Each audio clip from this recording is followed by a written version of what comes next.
အသက်ကြီးလာတဲ့အချိန်ကျရင်လှုပ်ခဲမိလို့ရတဲ့နောင်တထက်စာရင်မလှုပ်ခဲမိလို့ရတဲ့နောင်တကပိုပြီးတော့မှများတယ်ကျွန်တော်တို့လူငယ်တွေမှာ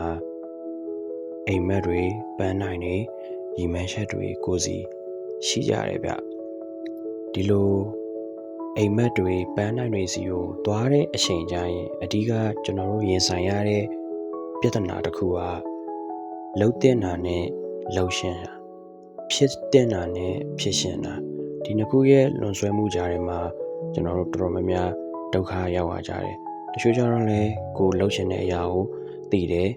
ဒါကိုလှုပ်ဖို့အတွက်အခွင့်အရေးမပေးဘူးအဲ့တော့လှုပ်တဲ့နာနဲ့ပဲအချိန်ကုန်ပြီးတော့မှလှုပ်ရှင်တာတွေနဲ့ဖြစ်ရှင်တာတွေနဲ့ကပို့ပြီးတော့မှဝေဝါကြတယ်ဒါကြောင့်ကျွန်တော်တို့ရဲ့အိမ်မက်တွေနဲ့မနီးစပ်နိုင်အောင်အဓိကမဖြစ်မနေသိထားရမယ့်အချက်၃ချက်ရှိရဗျနံပါတ်1ကျွန်တော်တို့လူတွေရဲ့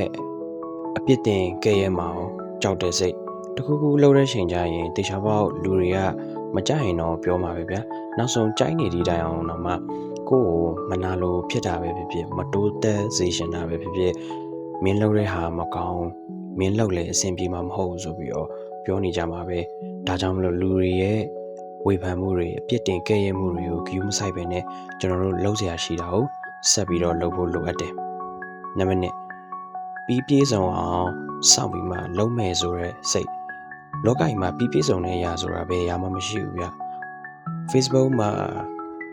တီထောင်တဲ့မက်ဇူကာဘတ်ကပြောရဲပေါ့နော်ကျွန်တော်တို့လှုပ်ရင်းနဲ့မှတဖြည်းဖြည်းပြေဆုံးတလို့ဖြစ်လာတာပေါ့အဲ့လိုမျိုးပဲဗျကျွန်တော်ပြီးပြေဆုံးတဲ့အလုပ်တစ်ခုပြီးပြေဆုံးတဲ့ plan တစ်ခုအစီအစဉ်တစ်ခုဆိုတာမရှိဘူးပေါ့နော်ဒါကြောင့်မလို့ကျွန်တော်တို့ပြေဆုံးမှာစတာထက်စရင်ရှိတာနဲ့စတင်ဖို့ကပို့ပြီးတော့မှအရေးကြီးတယ်နံပါတ်3ဒါကတော့အရေးကြီးဆုံးချက်ပေါ့နော်ဘာတော့ဆိုတော့စလုပ်လိုက်ပါလူတော်တော်များများအိမ်မက်တွေကို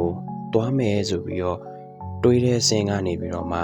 နောက်တစ်ဆင့်ကိုအဓိကမတက်နိုင်တဲ့အဓိကအကြောင်းရင်းကစမလုပ်လိုက်လို့ပဲစလုပ်ဖို့အတွက်ကြောက်တာပေါ့နော်စလုပ်လိုက်ပြီဆိုတာနဲ့မဖြစ်ရင်ဘယ်လိုလုပ်မှလဲမာဝိုင်းဘယ်လိုလုပ်မှလဲဖြစ်မဖြစ်ဗျာဖြစ်တာမဖြစ်တာကတူပိုင်းစပြီးလုပ်ဖို့ကြိုးစားအားထုတ်ရမှာ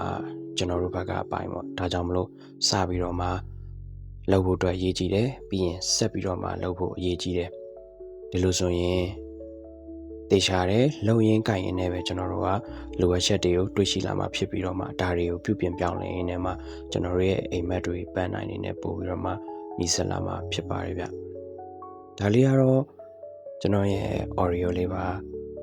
ဒီမှာဘာဗီဒီယိုမှမတုံးထားပါဘူးဗျဗီဒီယိုထဲတာလဲဘာမှအကျိုးရှိမှမဟုတ်တဲ့အတွက်ကြောင့်မလို့မထည့်ထားတာပါ